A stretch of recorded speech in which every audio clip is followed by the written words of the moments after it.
Let me give you a full view of everything that's happening here. I promise I'll get to this in just a second. But first, you can see the trees. This is by far the strongest winds we've been seeing tonight. Then you can come over here. You can see the river coming up into the road. Look behind me.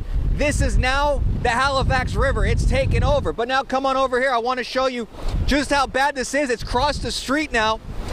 This fence post came off this gentleman's fence right here. Officials here also tell me this will last at least 1 more hour. So try to avoid this area if you can. Again, 9 people on this bus. There were no significant injuries as far as life-threatening. So rather than wait this out any longer, some of the cars are being guided now by the Orlando Police Department and FDOT to actually make a U-turn here on Interstate I-4 westbound. They're now heading east on I-4 west. So this is one of those rare times you're going to see that happening out here today. Tammy, it's definitely a somber night tonight. In fact, when we arrived on the scene, there was family members of this family involved in the crash falling to their knees in the parking lot nearby in disbelief of what happened. Let's say the fire was over here on this side of the building. So quickly, what fire rescuers did was, and well with an excavator, they dug a trench straight across. And what this is doing is it's eliminating all the fuel, if you will, for the fire to keep spreading to the other side. I'd be lying if I say I didn't have goosebumps when I, saw how the crowd reacted to this. Just a few days ago, it felt like the home team lost. Well, today it felt like America won.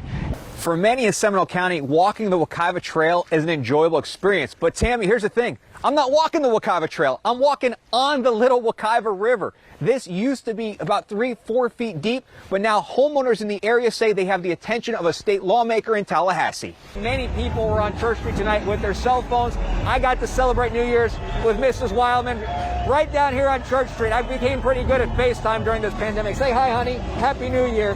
So Happy New Year to everybody. The party's still happening down here. This is a topic that not many Central Florida law enforcement leaders have wanted to sit down and talk about. However, Sheriff John Mina did with me today. We talked about what they've learned over the past year, what's been working, and what they're going to continue to work on as time moves on. Taking a break from his gardening and sitting outside his porch, Ronald Blake says he has heard shots being fired. That's why you have policemen coming down through here. And sees everything he needs to. All I seen is the police, I seen the lights. About 30 years ago, while exiting a store, Ronald says he was walking home when a police officer stopped him. He says the police were looking for someone who had just committed a robbery. I was uncomfortable because he stopped me. And most black men, when they get stopped, it's automatically you're a suspect or you did something. And I think harassment is something that is in a lot of people's minds today. How do you handle that, or what do you say to your community when a black man walking on a sidewalk is stopped by a deputy? Well, there is a mechanism in place to handle that. We have a professional standards unit. Many agencies call it internal affairs. You call and make a complaint. And if you're not doing anything wrong, you do not have to stop for law enforcement. When the Black Lives Matter movement picked up in Central Florida last year, protesters increased their calls for change across all agencies. And it bothers me about the other people that police killed or harassed or put in jail for nothing. Sheriff Mina spent the past year hosting virtual town halls with community leaders and activists to answer any questions and look for input.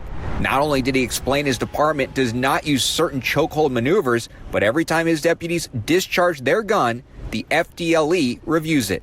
We have been reforming and changing, making incremental changes for decades now. Including placing body cams on deputies. Especially as technology improves, so does our equipment, so does our transparency. And to give you a couple examples, so now when a deputy pulls out their taser, not only does their body-worn camera turn on, all the other body-worn cameras are around from the other deputies are automatically activated. So we're transitioning to a holster for a firearm that will do the same thing. As technology does improve, it's the simple things Blake hopes can improve as well. Get out in the neighborhood, in the black neighborhood, talk to people. The seeds for police reform and how to continue to improve community relations have been planted. I love all kinds of plants, even gardens. What they need now is the time to blossom. I have hanging plants. And Mr. Blake hopes an officer or deputy will stop by to listen all about it. Kind of plants,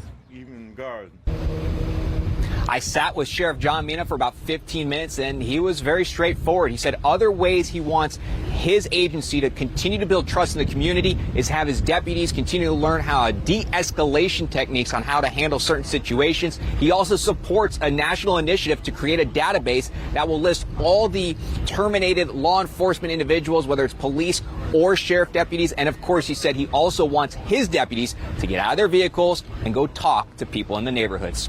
Reporting live in Orange County tonight, Asher Wildman, Spectrum News 13. And that doesn't seem to be slowing down or stopping customers, Tammy, because according to business owners, they say paint and dust masks like this one, they can't keep on their shelves. Up and down the aisles of an Ace Hardware store, Henry Leonard goes. They don't seem to have it. He knows what he's looking for. Should be right here. It's not the trendy new toy at Christmas Henry is looking for. It's something, though, he used for 42 years while working in construction. The one that I want has got a little hole in the center of them where your nose are, and that is the best ones they say to have. Henry is not having any luck. They're sold out already. Sanford Ace Hardware GM Michael Piesold says some of his regulars are struggling. These are a lot of guys that work on houses here in the area, have oddball painting jobs, sanding jobs, and they can't get the tools they need to finish up their jobs. For those shopping to defend against the coronavirus, the dust and paint masks that are flying off the shelves at Ace won't work. What you're looking for today, this ain't gonna cut it. This ain't gonna get out. According to the CDC, an N95 respirator is what shoppers buying masks should be getting. A mask that filters out at least 95% of airborne particles, not what your DIY users or painters are looking for. My masks here are strictly designed for your field workers, your home projects. They are not designed for medical use. Piesold's store usually does carry the N95 respirator, but with the recent coronavirus scare, I've been out of those now for a solid 3 to 4 weeks. And when they do come in, they don't last long because of folks like Henry. I mean, they're like me, they're not waiting to the last minute. Now, Tammy, when a hurricane season is in effect, obviously people are going to the stores and buying things off the shelves. However, according to the owners and managers of the Ace Hardware stores I spoke with today, they say the last time they saw an item fly off the shelf like these masks was when the West Nile virus was in the news and people were coming in to buy all the bug spray and bug repellent. Reporting live in Orlando tonight, Asher Wildman, Spectrum News 13. Tammy, it may not be ideal, but just imagine getting the chance to spend some time with a loved one, even if it's just for a few minutes, through a glass to say hello. The Santiago brothers We're just down the block here. are off to see their father, Jose. Seems like I was robbed of together time with him. Jose Santiago is alive and well, but in a way you can say he's guarded from the world. That hug means so much to him. You know, he almost cries when we hug him. For his 99th birthday today, Here we go. he won't get a hug, but he will get a mini party. Just a few feet from his family, through a glass door. Love you too, Dad. Jose lives at the Palm Garden Assisted Living Facility. His family is allowed this type of visit once every 2 weeks for about 15 to 20 minutes. Due to COVID restrictions, Palm Garden has thought of a way to give families and relatives inside some family time. We have to find a way to keep our residents safe, but to have them be able to celebrate milestones in their life. A poster, cake, and waves from just a few feet away. Love you. Mwah.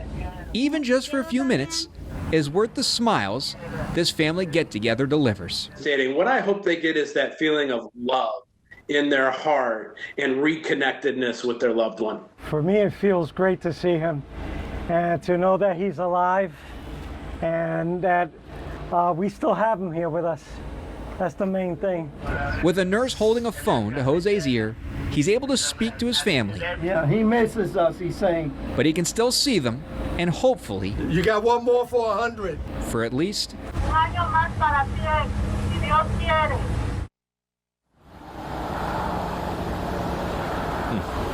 Governor DeSantis will have a task force meeting tomorrow to discuss safe and limited reopening plans for assisted and long-term care facilities. Reporting live in Orlando tonight, Asher Wildman, Spectrum News 13.